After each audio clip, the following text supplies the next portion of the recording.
অবধারিতভাবে ক্ষমতায় আসবে, এমনটাই মন্তব্য করেছেন সার্জিস আলম। গুম হওয়া পরিবারের জন্য সুশীলদের সহানুভূতি শুনলাম না, মন্তব্য করেছে ফুয়াদ। দুইবারের বেশি প্রধানমন্ত্রী না হওয়ার প্রস্তাব তারেক রহমানকে কেন্দ্র করেই। আইন শৃঙ্খলা বাহিনীর হেফাজতে নির্যাতন মৃত্যু বন্ধ করতে হবে। এতক্ষণ শুনছিলেন সংবাদ শিরোনাম, এবারে বিস্তারিত।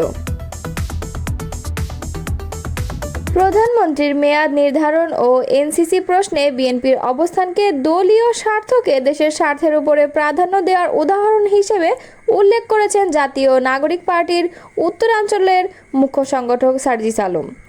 বুধবার নিজের ভেরিফাইড ফেসবুক পেজে দেওয়া এক বিশ্লেষণধর্মী পোস্টে তিনি বলেন, বিএনপি স্থায়ী কমিটির সদস্য সালাউদ্দিন আহমেদের বক্তব্য অনুযায়ী দলটি প্রধানমন্ত্রীর সর্বোচ্চ 10 বছরের মেয়াদে একমত।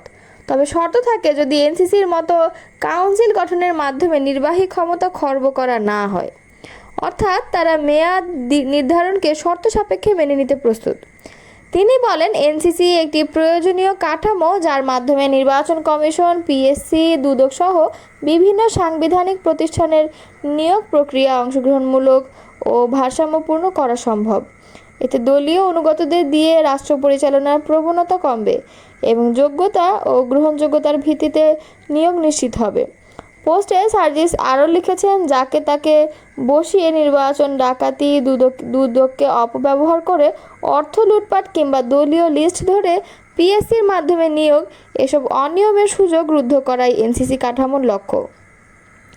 তবে বিএনপির অবস্থানকে প্রশ্নবিদ্ধ করে তিনি বলেছেন, যদি বিএনপিকে শর্ত দেওয়া হয় প্রধানমন্ত্রীর 10 বছরের সীমা নয় এনসিসি, তবে তা স্পষ্টভাবে দলীয় সুবিধা নিশ্চিত করার চেষ্টাকেই প্রকাশ করে।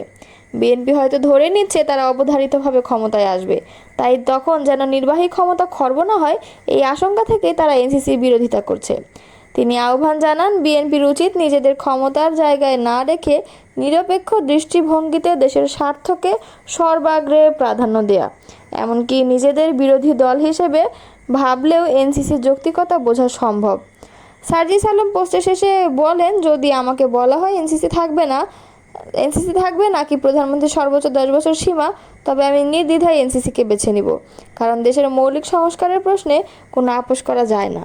দুইবারের বেশি কেউ প্রধানমন্ত্রী হতে না পারার সাংবিধানিক বাধ্যবাধকতা নিয়ে যে আলোচনা চলছে তা মূলত তারেক রহমানকে কেন্দ্র করেই, এমন মন্তব্য করেছেন রাজনৈতিক বিশ্লেষক ও জনপ্রিয় ইউটিউবার ফাহিম আব্দুস সালাম। বৃহস্পতিবার সন্ধ্যায় নিজের ব্যক্তিগত ফেসবুক অ্যাকাউন্টে দেয়া এক পোস্টে তিনি এই মন্তব্য করেন। ফাহাম বলেন, বাংলাদেশের রাজনীতির যে ধারা তাতে আমার ধারণা বিএনপির ভেতর তাকে বোঝানোর মতো কেউ নেই, বরং আমি নিশ্চিত তিনিই বিএনপিকে এই প্রস্তাবে রাজি হওয়ার নির্দেশ দিয়েছেন।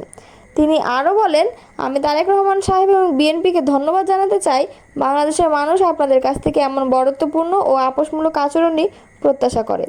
ফাহাম আব্দুস সালাম তার পোস্টের শেষে বললেন, বাংলাদেশের রাজনীতিতে এই ধরনের পরিণত আচরণ ও ম্যাচুরিটির প্রয়োজনীয়তা অপরিসীম।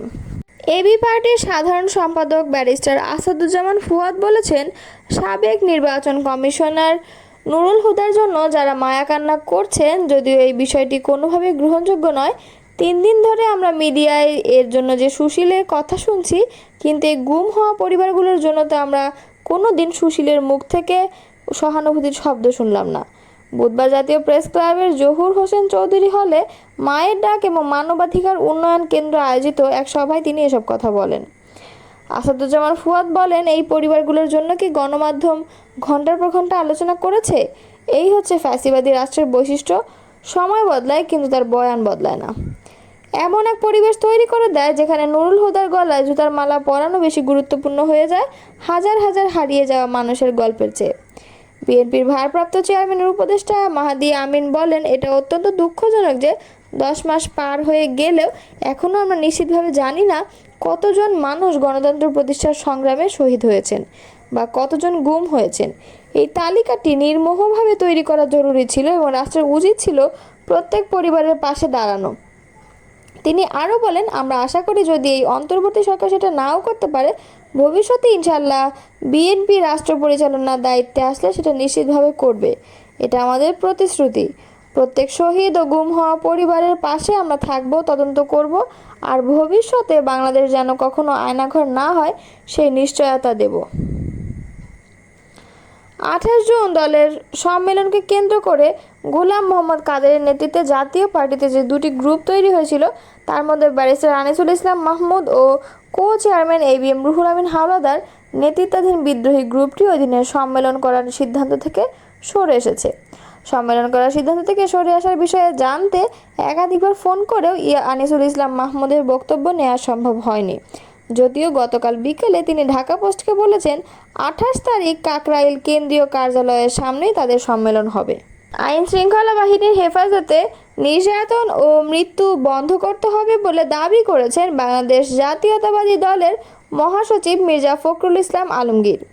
বুধবার আন্তর্জাতিক নির্যাতন বিরোধী উপদেশ দিবস উপলক্ষে গণমাধ্যমে পাঠানো এক বিবৃতিতে কথা বলেন তিনি।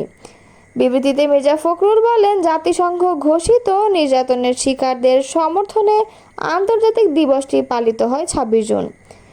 এই দিবসটি নির্যাতনের শিকার ব্যক্তিদের সমর্থনে এবং নির্যাতনের বিরুদ্ধে জনসচেতনতা বৃদ্ধির জন্য পালিত হয়।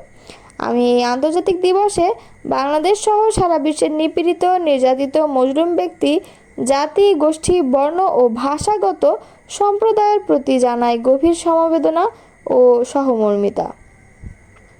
বিশ্বজুড়ে রক্তপিপাসু স্বৈরশাসকরা বিশ্ব শান্তি, নিরাপত্তা, গণতন্ত্র, মানব মুক্তি ও প্রগতির আদর্শকে ভয়ানক নিষ্ঠুরতায় ভুলণ্ঠিত করেছে উল্লেখ করে বিএনপির মহাসচিব বলেন, আজও দুনিয়ার বিভিন্ন অঞ্চলে ভাষা, বর্ণ ও সম্প্রদায় নিয়ে চলছে হিংসা ও সংঘাত। বেআইনি ক্ষমতাবানরা অনৈতিক আধিপত্য বিস্তারের জন্য সমাজে রক্তারক্তি ও হানাহানি সৃষ্টি করছে। রাষ্ট্রের অমানবিক প্রতিহিংসার মানুষ হয়ে নানাভাবে দমন পীড়নের মুখোমুখি হচ্ছে। বিশ্বযান্ত্রিক সভ্যতা এগিয়ে গেলেও মানবিক সভ্যতা বেশি দূর এগোতে পারেনি।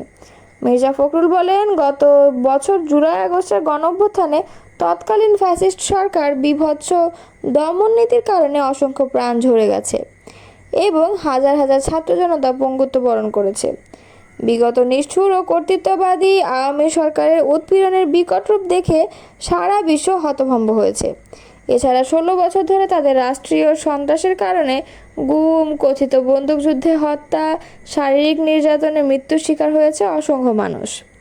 জনগণের কাছে ফ্যাসিস্ট সরকারের কোনো জবাবদিহিতা ছিল না।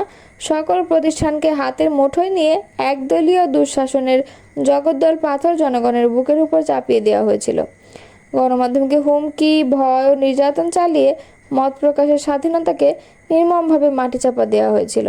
আর বিএনপি সহ গণতন্ত্রকামী নেতা